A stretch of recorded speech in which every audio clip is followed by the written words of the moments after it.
Hey, what's up you guys, it's Naseem here. Now, I've been using the iPhone 14 for about a month now. The one thing that kept coming to my mind after using it on a day-to-day basis was the simple statement that I think explains the 14 pretty perfectly.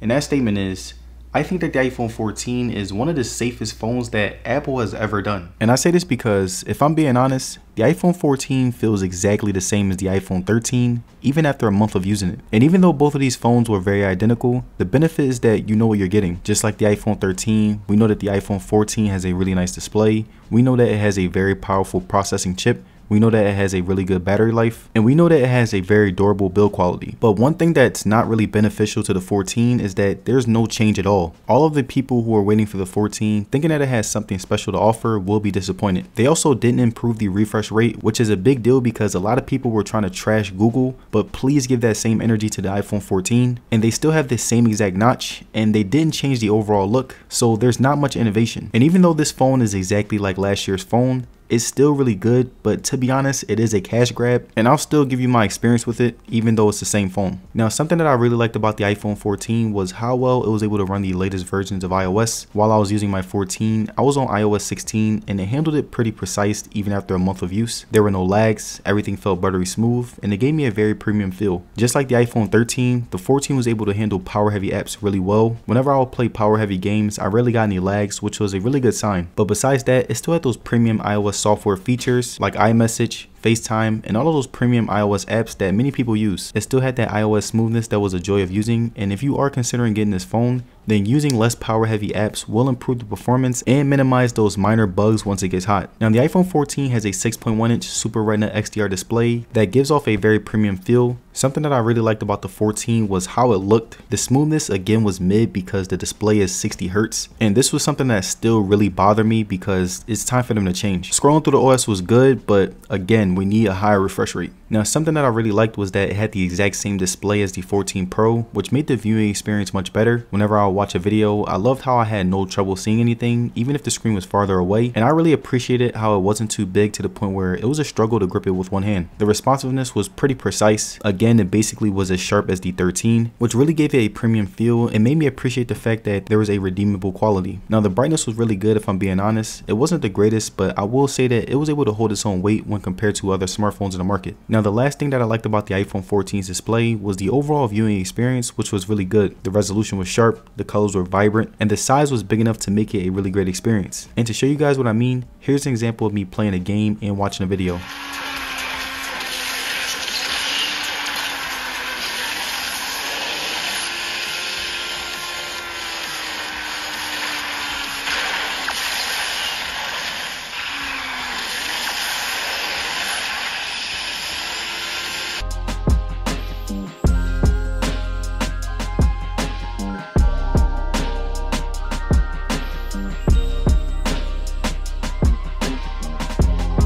Now, when it came to the battery on the iPhone 14, I would usually get around 6 to 7 hours of on-screen time a day, and the battery was still able to last me all day even when I was using power-heavy apps. So if you're someone who does like the game on your phone, the battery will last. I would usually end my day with about 15 to 20% battery left whenever I didn't game on it, and if I did game on it, I would end my day with about 10%, which was still really good if you ask me. The charging was also pretty fast whenever I used my 20-watt quote-unquote fast charger. I will plug my phone up for a good amount of time, but again, I really do want them to bump up the watts because in terms of charging, Apple is really behind. And when compared to the iPhone 13, the battery life was pretty much the same. So overall, I would say that the battery on the iPhone 14 was really good, and if you're someone who is looking to get the iPhone 14, then this phone will last you all day with no problems, even if you're using power heavy apps. Now again, comparing the 14 to the 13, I would say that the speakers were pretty much the same. The bass was okay if I'm being honest. It wasn't that great, but it wasn't terrible. But besides the bass not being that great, I would still say that the overall sound quality was really good. Music sounded nice, videos were loud and clear, and the speakers overall enhanced my viewing experience. And to give you guys an idea of how the speakers sound,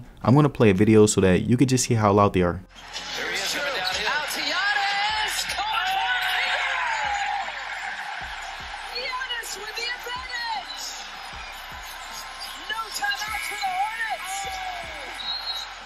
Now, just like on almost every regular iPhone, the iPhone 14 has a 12 megapixel camera system that was pretty much the same when compared to the iPhone 13. I was still able to get good photos and the quality was top notch. Like right here, you can see my outside daytime photos, and I would say that these were really good pictures that really looked good. Everything was sharp. the colors were very accurate. There still was yellowing, but not as much as the iPhone 12 or the 11. My face looked pretty color accurate, even when the sun wasn't towards my face, and the overall vibe of the pictures were pretty good. Now, when we look at the inside daytime photos, I would say that these are also really good. Like right here, you can see that there was no graininess no matter how dark it got, and my selfies were really good when compared to other phones. Quality got much better, the sharpness was still great, and the colors were very accurate, and my face looked really good. And when it came to video quality, the 14 had one of the best to offer, but again, it looked just like the 13. And to give you guys an example, here are some videos that I took on it.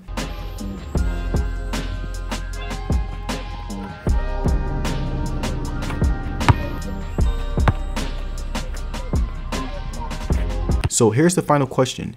Should you buy the iPhone 14? If I'm being honest, I think that you should go online and try to see if you can get the iPhone 13, or if you are going to buy the same phone, you can get the 14 Plus so that at least you can say you got a bigger screen. But again, this is basically the iPhone 13. And I'm really mad that Apple did such a cash grab. Again, they're known for doing cash grabs, but this is the biggest one. And there it is, you guys. My review on the iPhone 13.